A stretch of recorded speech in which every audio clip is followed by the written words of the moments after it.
Godzilla 101 here. Welcome to chilling children's playground horror stories. Now, I guarantee you that these stories are about pedophiles. I really guarantee you that. This is by unit hashtag 522. So, without further ado, let go, play.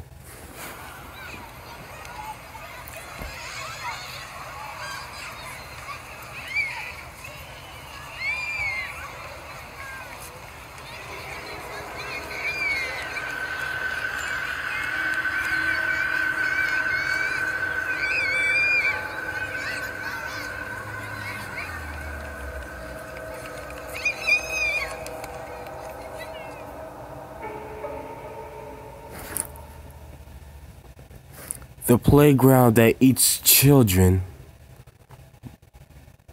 Huh? Okay, so we already know that this story about to be weird.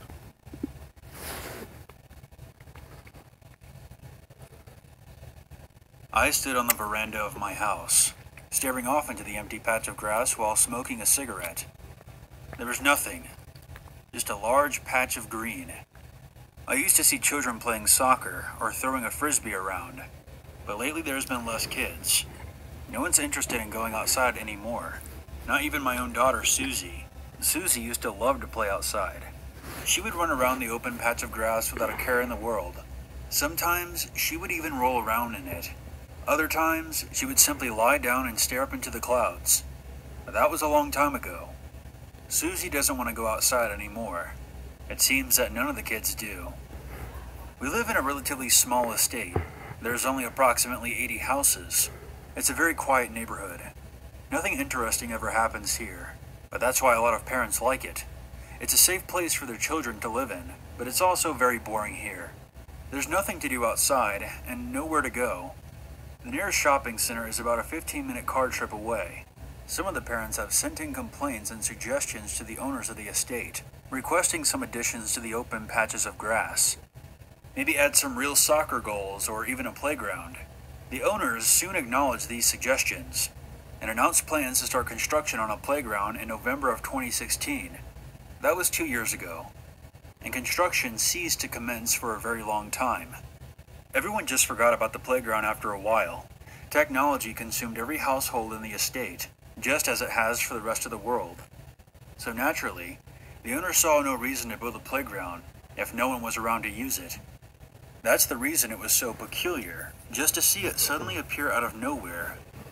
3 months ago, I walked outside onto my veranda to smoke a cigarette, as I do every evening. I stared out at the patch of grass as the bright orange colors of the sunset filled the sky, and there it was. Sitting in the middle of the patch of grass was a series of fences. There was nothing inside of them, but there they were. I didn't think anything of them at first. The next day, as I was out on my veranda, I stared out into the patch of grass again. There was now wooden beams inside of the Why does area. grass look fake? Is something being constructed? I asked myself. The next day, as I smoked a cigarette and stared out onto the patch of grass as per usual, I noticed something new within the fenced-off area. There was now a seesaw and a set of swings. Is the playground finally being constructed? I pondered. Over the course of the next few days, the playground was slowly being built, bit by bit. People other than myself began to take notice. They asked the owners of the estate about it, but they claimed they had nothing to do with it. They said they weren't the ones building it, and yet the playground continued to develop over the next few weeks. And soon enough, it was complete. The finished product was a small but sturdy playground. It had a seesaw, a set of swings, a little cubby house, and a slide. All the basics of a playground. Despite the playground being finished, no one knew who actually built it. It didn't matter though, because it was enough to finally get the attention of at least a few children, and it pleased me to see them playing outside on the playground whenever I went to smoke. Everything was well for the first week. Children were finally playing outside again, and the parents seemed to be pleased about the addition of the playground. Everyone was happy. That is, until the first child went missing. It was reported that a young boy named Jeremy disappeared. He was last seen at the playground. Thankfully, it didn't cause a panic throughout the neighborhood at first, and children continued to play outside. A few days later, a second child disappeared. Another young boy named Daniel, just as Jeremy had.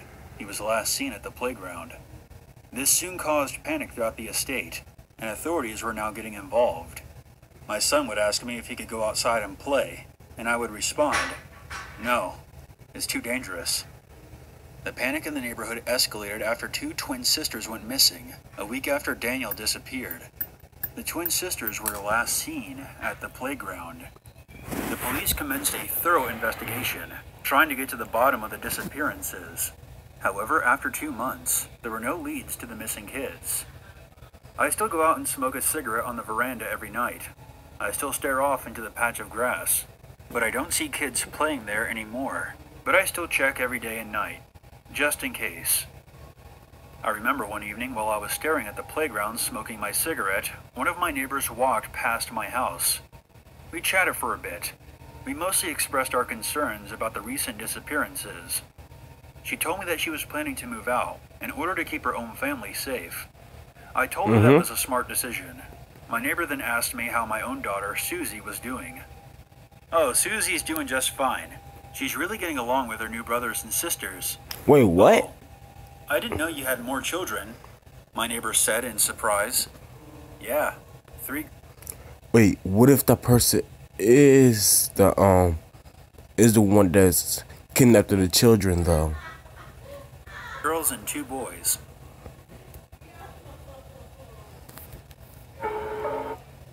Fox Monday. Critics are raving. The Passage is off to a brilliant start.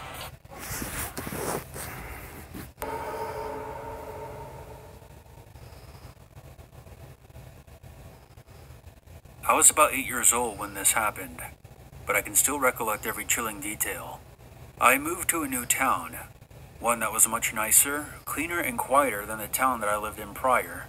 Not the sort of place that you would expect to have things wrong with it. There was a very big public park right in the center. It housed rows upon rows of swings, slides infested with snake-like tunnels that weaved in and around the playground, providing a maze for children to lose themselves in their games. There was even a functioning merry-go-round which always seemed to be slightly turning, inviting the children to hitch a ride on its platform of twirls. I have to emphasize on the fact that it was a quiet, peaceful town, the kind of town where kids could leave their house on their own and take the short journey to the park. I had been given strict instructions by my parents that I should come home the second it started turning dark. My life was wonderful, or so it seemed. It was a Friday. I know it was because I remember coming home with a big smile on my face, as I knew I had the luxury of non-stop playing for the next 2 whole days. I did what I always did. I took my school bag on my bed and was ordered to change my clothes. In a matter of minutes, I was ready to descend into the world of fun. Nothing could stop me. The tunnels were my favorite. It was always easy to get lost in them, which made them ideal for playing hide and seek with my only 2 friends, Billy and Tom. They were both in my class, and we, like many 8-year-olds, loved any game that filled us with pure adrenaline. We were going to play murder. I don't expect anyone to know this game. We made it up. The rules were very similar to hide and seek, except when the one seeking found you, they had to murder you. It was only pretend, obviously. It was nearing winter, as I remember being slightly cold as I wormed my way around the tunnels, furiously trying to find the perfect hiding spot. Billy was the seeker, and Tom had hidden behind the merry-go-round. I was alone. It must have been maybe 10 minutes, which for an 8-year-old felt like a year, when I decided to do what kids do when they get bored. Give up. "I give up," I shouted, my voice echoing through the tunnels. "I'm in the tunnels. I give up." I then suddenly heard shuffling from one end of the tunnel.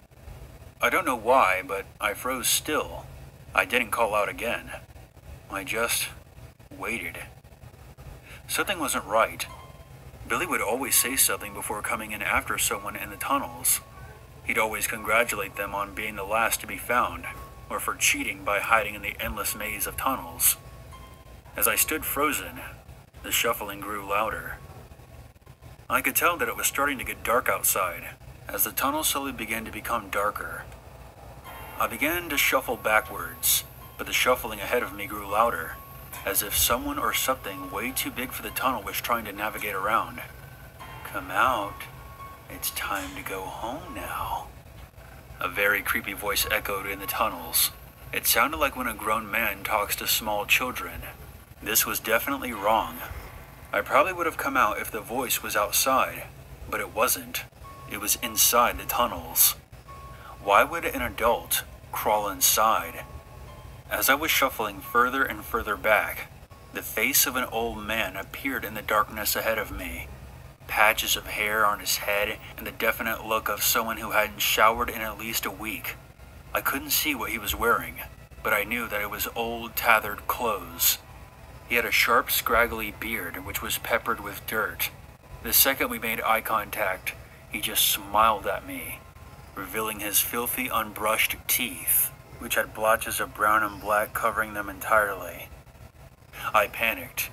I turned around and began shuffling away as fast as I could on all fours, the commotion behind me growing louder and quicker. He was chasing me. I sped through the maze for what felt like an eternity. I only stopped when my legs refused to move any further. I had taken so many twists and turns that even I was completely lost. "I don't want to hurt you. I just want to talk," the voice echoed. I could tell that he was nearby. I pressed my body against the bottom of the small, narrow tunnel and listened. He continued to make soft, cooing noises, begging me to come out and present myself to him. I laid in that tunnel for hours, no exaggeration. Even after I heard him curse to himself and angrily force his way out of the maze, I continued to wait. Thoughts raced through my mind of me coming out of the tunnel, only to be met by that same disturbing smile. In the darkness, I could make out flashing blue lights coming from outside. I heard frantic voices calling 3 names repeatedly. "Billy? Tom? Michael?" When I heard my name, my heart slowly began to calm down. I easily shuffled out of the tunnels, guided by the wet dirt scrapings along its walls, the way the man must have gone. Outside, I was greeted by several police cars, lights flashing, and a group of adults with concerned looks on their faces. I recognized 2 of them, my parents. "Mom! Dad!" I wailed, crying as I ran to them. They lifted me off the ground and hugged me so tightly, I felt as though I was being slowly crushed. Billy and Tom were taken that evening. Their mutilated bodies were later found in a nearby ditch. They had been brutally murdered. Their skulls were caved in with a large iron bar, and their bodies had deep cuts everywhere. Large pieces of glass were found buried in their backs. What chills me to the bone is the wet dirt I saw in the tunnels wasn't entirely dirt. Some of it was Billy and Tom's blood. After slaughtering my 2 best friends and making eye contact with me in that tunnel, he just smiled. He had won the game.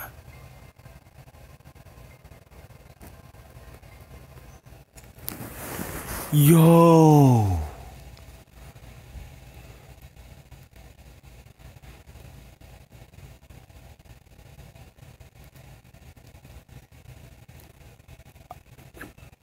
I don't even know what to say about that.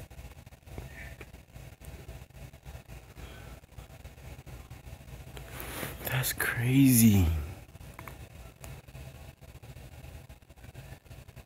I'm speechless right now. I'm speechless. Anyway, make sure I caught your punch. I like button in the face like a boss. And peace out.